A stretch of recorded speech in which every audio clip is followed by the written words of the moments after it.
Welcome to the Two Togs Talk podcast, where two photographers with hundreds of weddings worth of experience give you meaningful insights into what works and what doesn't, reveal juicy wedding nightmares from actual weddings, and what you can do to make your wedding day more magical. He's Garrett, the old pro, who still cries at daddy-daughter dances and who definitely steals an extra cupcake on his way out. She's Gianna, the young gun, who's always got the extra safety pin or granola bar handy and who is currently planning her own wedding. Together, we can help make your biggest day more memorable, more relaxed, and more personal to you and your vision.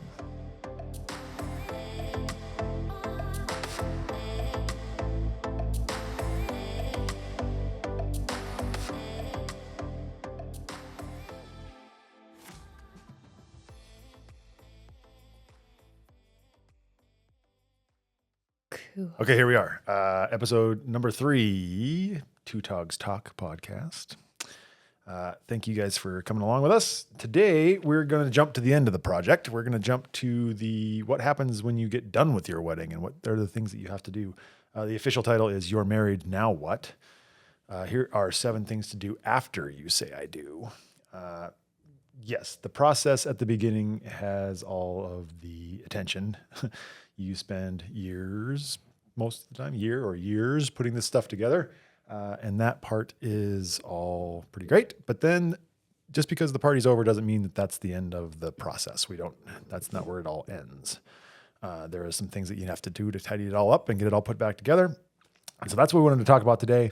As photographers, our product is the part that travels the furthest from the wedding day. And so we wanted to bring up some ideas on how to handle all that and how to make sure that you're not losing any of these things and things that are going to then be, several years down the road, you'll still have access to all the things you need. So Starting off of right after your wedding, take a deep breath. You did it. You got married. It's exciting, but it doesn't mean that all the fun stuff ends. Obviously, you still get to look back on all the things from your wedding day. You get to take a deep breath from planning because thank God that's over. It's just a fun time to celebrate after the fact. it's really funny. Typically a few weeks after the wedding. So when we have clients back into our studio to go see their images once they've done, the whole process and whatnot, the bride that walks in the week of her wedding is super excited and full of energy and ready to roll and off we go. And the bride that walks in 3 weeks after her wedding is usually sweatpants, Yes. Starbucks cup, just like, man, I am done making decisions. We show them their images and they're like, oh my gosh, these are great. Cool. We'll come back later if we need to do anything else. Like no decisions being made at that point of the process because they have exhausted the decision-making bubble in their brain on all that stuff. So yeah, first thing you got to do as soon as you're done with this process is, man, be excited about being through the process, right? I mean, planning a wedding is a lot of pieces. There are coordinations. This took you a whole year and change sometimes to put this thing together. I mean, there's lots of time, energy, and resource that go into this thing. So don't take that for granted. Don't take the part that you got through this whole process and did some awesome stuff and whether it came together the way you wanted it to, or whether the way it kind of took a curveball on you. It's all part of the story. It's all part of how this whole thing comes together. So first of all, tip number 1, breathe. You did it. Awesome. Congratulations. Now make a couple more decisions and we're good. No. Yeah. Now we have a couple more things to finish for you. Okay. So let's go on to our second tip here, which is to leave your vendors a review online. I don't think a lot of people end up doing that. Vendors love reviews. The review process is something that helps the vendor life go forward.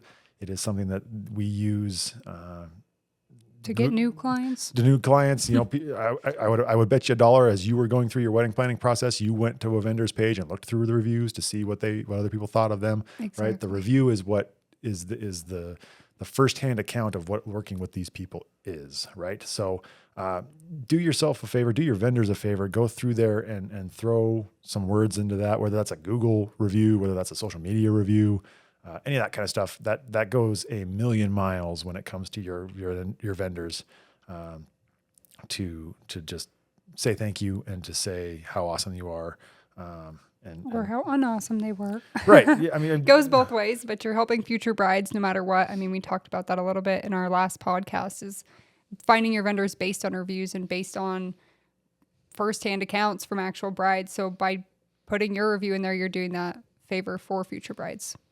For sure. And doing it closer to the day, the better, right? All that information is fresh on your mind. That's great. If you come back, 6 months later and try to write a review, it's going to be kind of like, meh, it was good. Great. Thank you. Right. But you're going to have more excitement. The memory is going to be a lot quicker as you're closer to the event there. So do yourself a favor, do your vendors a favor, spend some words on the internet so that people can help find some more vendors just like yours. Tip number 3 would be to start getting your paperwork in order.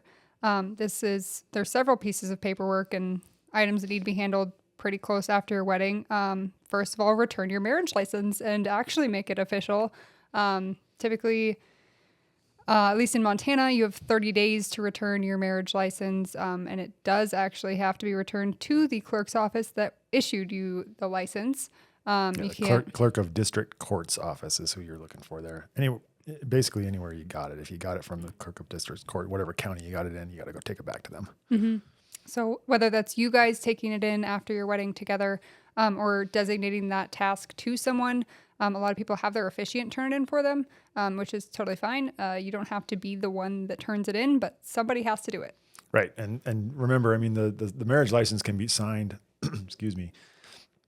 The marriage license can be signed in the middle of the ceremony. A lot of people do it that way. They can, a lot of people do it right after the ceremony. Mm-hmm. It just make sure it's signed, right? And you got to have 2 people on the paperwork there as a witness. So you can have your maid of honor, your best man, or your grandparents, which is a cool, fun idea. For sure. Yeah. Or parents, or some states allow dogs now. That was exactly where I was headed. I think California. Yeah, California and Colorado, I think. Yeah.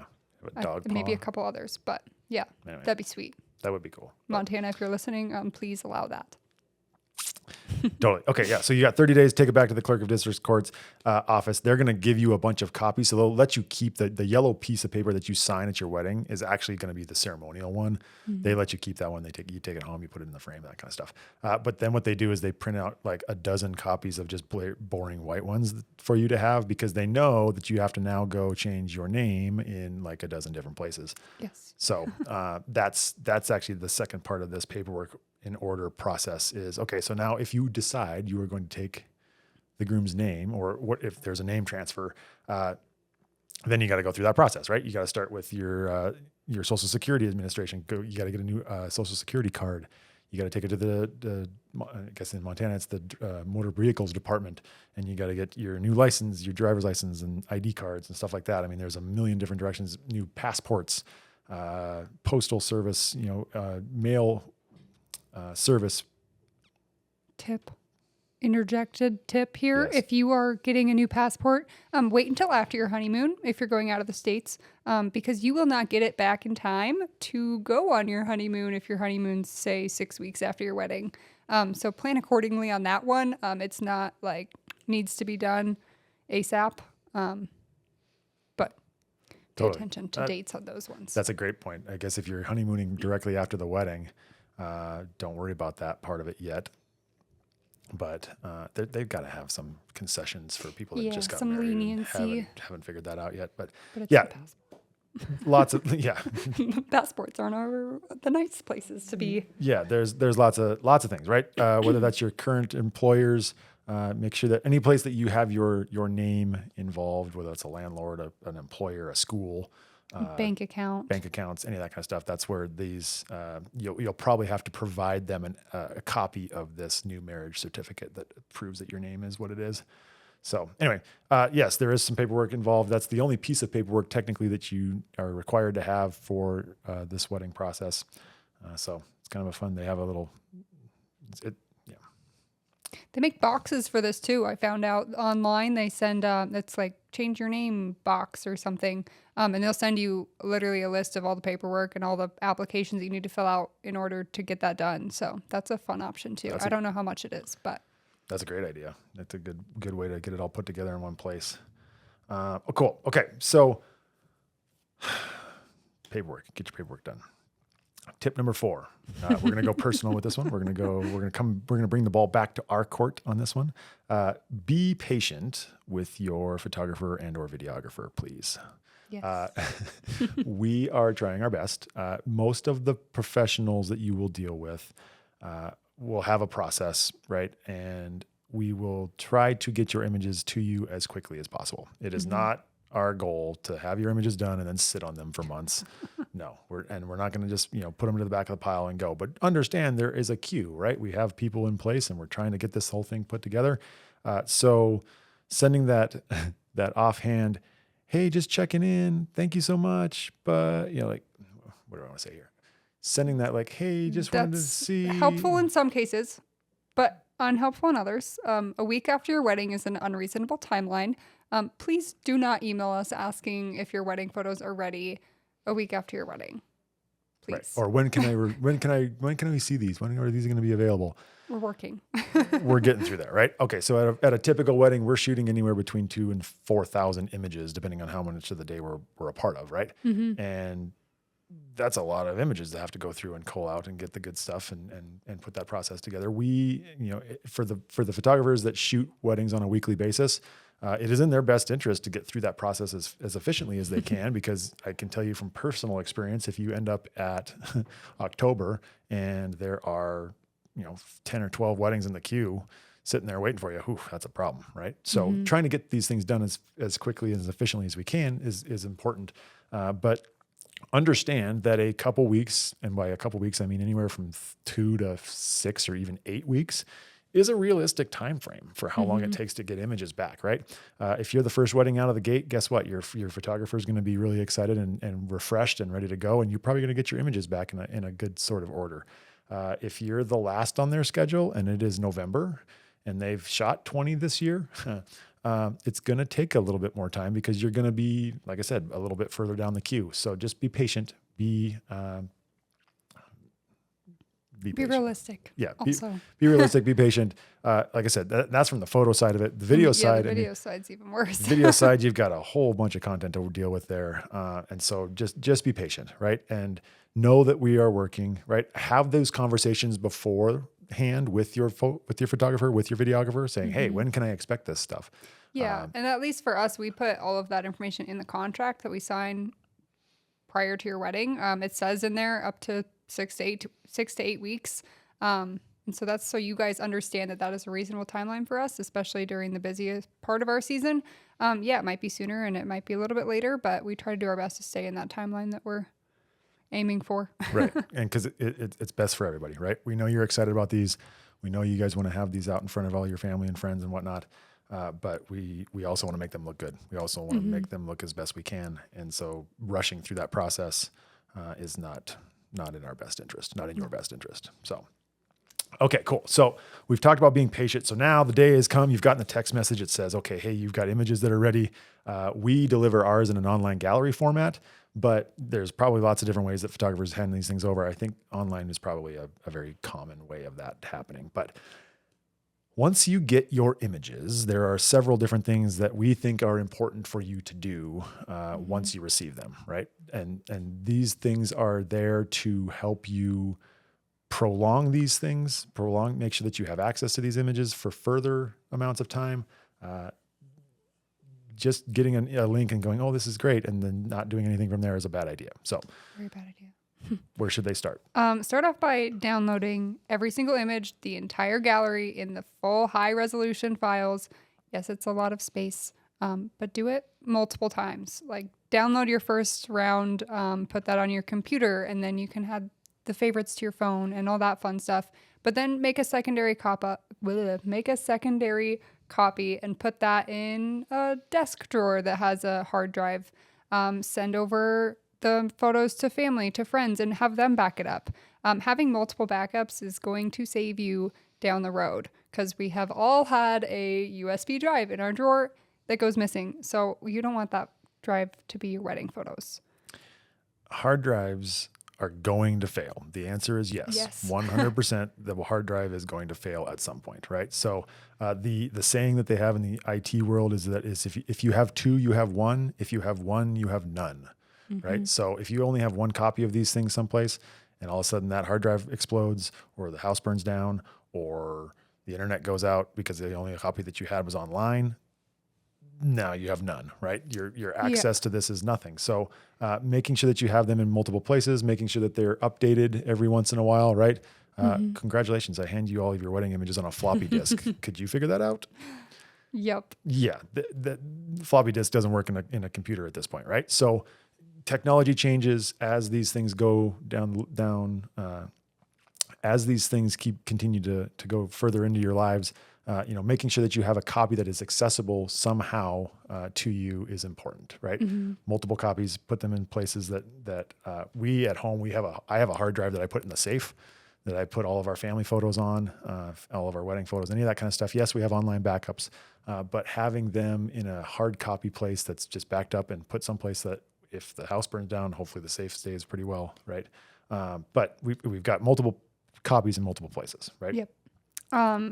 A lot of times your photographer, your videographer, they save your images or video for as long as they can. We have some photos from 2013 that we still have, but that doesn't make your photographers responsible for keeping those photos. Obviously, we try to keep them as long as we can, but sometimes we have hard drives break and we have accidents, and we don't want to be the only ones that have the copy of your wedding photos. Because if you come back in 10 years and we don't have it, then we also feel horrible, but there's nothing that we can do. I mean, we do our best, but right. In our contract, we actually say, hey, we are responsible for these for up to a year. After that, we're not on the hook anymore, right? So what it does is, something's going to happen. The hard drives, we do our best. We have multiple backups. We have a RAID system. We have an online gallery system. We're trying to hedge our bets and put these things in places, as many places as we can. But sometimes those don't work. Sometimes the hard drive breaks. Sometimes, sometimes the volume gets too much to keep those ones that are 10 years ago. I mean, you've been doing this since 2011 and we've shot hundreds of weddings. That's a lot of storage and a lot of files. So having the space for those ones, a lot of people will run out of space and need to make some more as the years go by. And the weddings that are 10 years old are usually the ones that start to get out of our system. So. Right. Okay, so once you get them back them up someplace, multiple places, get them off of the online system that you've been delivered. Now, tip number 6 is to share those images with your family, with your friends, with your bridal party, anybody that was there at the wedding, right? I think the first thing you probably do is, the first person that's probably asking for all this outside of you is mom, right? Or parents, right? So sending those images over to parents and whatnot so they can look through it, that's awesome, right? Make sure that you share that. We end up getting pulled aside throughout the wedding day a lot with just random people that are like, hey, we got dressed up finally. Okay, can you take our picture? And yeah, cool, click. We take the shot and then we deliver that to you, right? So then that's really our only access point to them. So there's a lot of that style of imagery that we take that would be great to get to those people. We don't have access to them all the time, right? So making sure that if you see pictures of guests in there, make sure you share it with them, right? Yeah. I was in my brother's wedding a bunch of years ago, and I've yet to see a bunch of the images from that wedding. I've seen some, right? But I think it would be awesome to have access to those, to be able to print them on our side, to have them for our kids that were in part of that process, right? So sharing those images with those people, mom and grandma are going to get their copy. They're going to see it. They're going to love it, right? But making sure that your bridal party gets access, any of the extended family, the friends groups or work people or any of that kind of stuff, like make sure that those guys get access to some of the photos that they would be, right? I understand that you maybe don't want to have all of your photos accessible to everybody forever, right? But if you see a random couple's photo, make sure you send it over to them, right? Make sure you share it with the bridal party, things like that.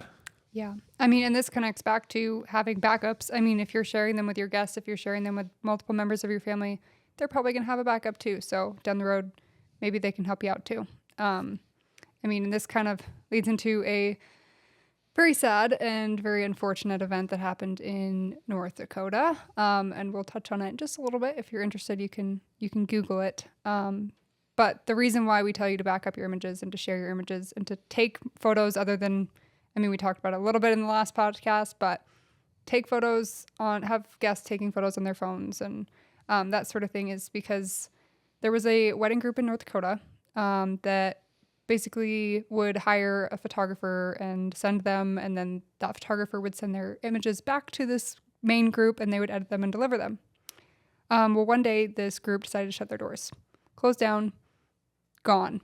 If your wedding was tomorrow, sorry, no photographer. If your wedding was a week ago, sorry, no photos. Tough to think about, but it just, yeah. There was some serious venom around this when it happened, and I actually knew a couple people that were over in that process. There was photographers from around the country that flew in to help out with this once they heard about it.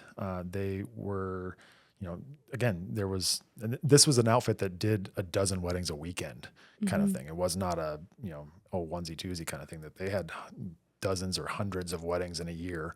And it was one of those where like, oh my gosh, we don't have a photographer. So that part, these people flocked to North Dakota and the surrounding area to kind of figure that all out for the people that needed people to cover their weddings coming up. The bigger issue, in my opinion, was the people that had already had their images shot and then now had zero access to everything. The company just shut the doors and ran away, right? This went all the way up to the Attorney General's office in North Dakota, like totally to the top of the top here, trying to figure out where all this went. And so the idea is, and we're going to have a podcast down the road that talks about, our relationship with cameras and with other people's cameras at weddings and how that all comes together. Because there's some things that would be helpful that people understood on that start, but that instance, that story, that experience for those people really kind of softened me to allowing other people to have cameras at a wedding, right? Because you never know, right? I mean, I'm driving home from a wedding and I get in a car wreck and my camera gets run over and all the photos that I just took 20 minutes ago are now smashed on the side of the highway, right? Like if there's no other documentation, man, that's a problem. So anyway, making sure that you share these things around helps all the people, right? The people that are in them get access to enjoy them, and then also gives you extra copies of those digitally around someplace that you could access in a pinch if necessary. Yeah, exactly. This last one, tip number 7, this last one is a hill that I will absolutely die on. This is a soapbox that I will forever be standing on top of. One of the things that I believe that every wedding, and every wedding needs some of, is printed photos. Printing your images is just, it's a whole nother level. It's the ability to be brought back to a space and a time. The photograph itself is basically, it's a vehicle, right? To bring us back to a time, to a place, to a memory, to something happening. If you don't see that memory on a consistent basis, you're not brought back to that. You don't get to enjoy the value of what a photograph is, doesn't really hit home until it's printed, right? By having your images printed in your home, it allows you the ability to be transported back to that day and time whenever you look past them, right? So as I'm walking through my bedroom, I get to see wedding images of ours hanging on the walls. And there's times where I am transported back to that day and I think about how standing at the top of the aisle, we waited to see each other until she came down the aisle. I remember I felt like it took 12 years for that process to happen. I'm standing out there like, I felt like everybody was staring at me and I felt like I had to have a joke on hand because it was probably 2.5 minutes total. It felt like 6.5 hours, right? And I remember her walking down the aisle and that whole process, right? And there's times where I look at those images and that's what I think about. The next time I come walking through there, what I think about is my brother and one of my buddies, one of my groomsmen, out on the dance floor with our ad hoc video camera, just end of the night screaming into the microphone, woo, and then passing the camera on to the next guy, woo, and then it was just this constant. Yeah, so you get brought back to multiple parts of the puzzle because I get to walk past that and I get to see that every day, right? If these images were just on a hard drive, if these images were just in a desk drawer, you don't get any of that value from having it printed, right? Do you need to print every single photo from your wedding? Absolutely not, right? But the whole idea, the whole reason that we bring cameras to these big events is to document, is to have the people that are there in person be a part of the process, right? One of my wife's biggest regrets about our wedding was the fact that we didn't do an extensive family photo list. We didn't get family photos of all the things, of all the people that we wanted to include in that. And now we have grandparents that aren't here anymore, right? And you'll never get those images back because it's a once and done, right? Off we go. So that's a whole different tangent on this thing, but having images printed, having a scrapbook of images, having a wedding album that gets brought out on an anniversary, or is something that my kids can look through. Obviously my kids weren't part of that process at that point, but they can look through this thing and go, oh, cool. Oh, hey, look, there's Uncle Tris. Oh, hey, this is, whatever. Right. So having your images printed just allows the process to be more genuine, more valuable, more in front of you, right? And then you get to watch them grow over the years. You start with the one wedding picture on your wall, and then you add the first baby, and you have your maternity photos there, and then you have your first kid and your second kid and family photos, and all these photos can be up on your wall together, and you can kind of watch the whole story by just looking at your walls, which is way cooler than like, oh, I have to scroll back 5 years in my phone to go look at a photo. But having the actual prints and the physical versions is much more meaningful. If I had a slogan, I would say print personal, not generic, right? Mm-hmm. I would rather have a home full of images that are of our story, of pieces of our puzzle, as opposed to something cute or fun that we found at Hobby Lobby, right? I just think that having hey, don't mess with Hobby Lobby, sorry, okay? Yeah, we love you, Hobby Lobby. However, I want more personal, right? I want the things that are going to be the most important to me, or bring up a memory, and a lot of times a photograph is a great way to do that.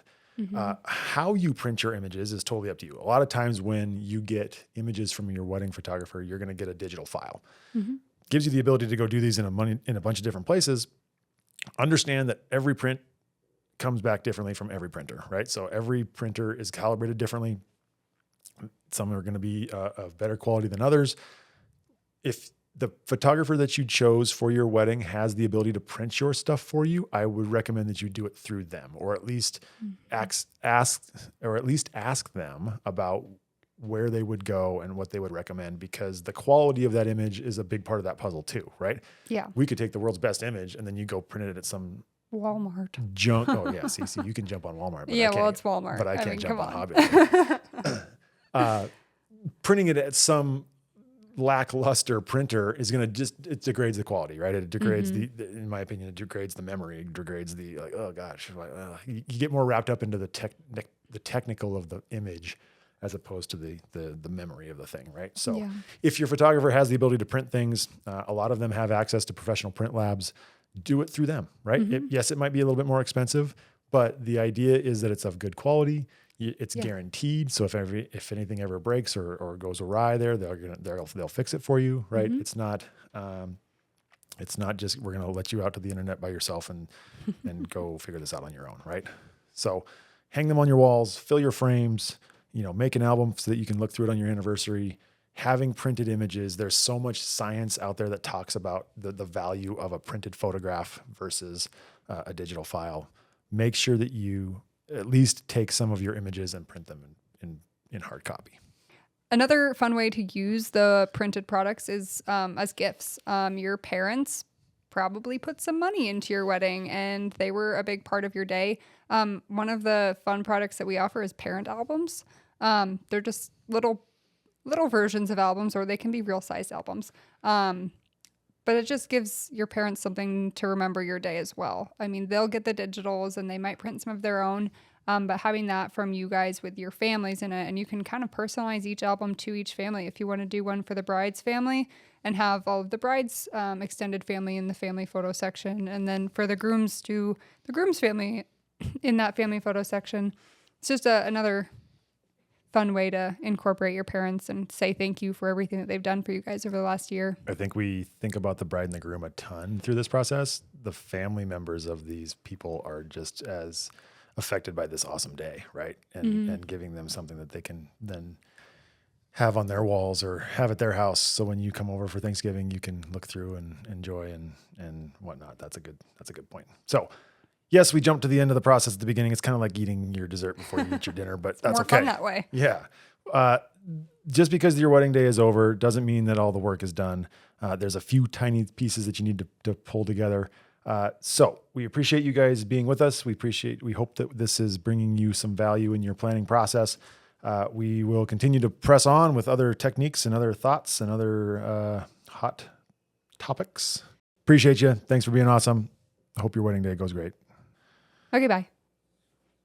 Love you. Make good choices. Yes. See. I think Gianna does the same dance move every week. I only have one. Makes it easy.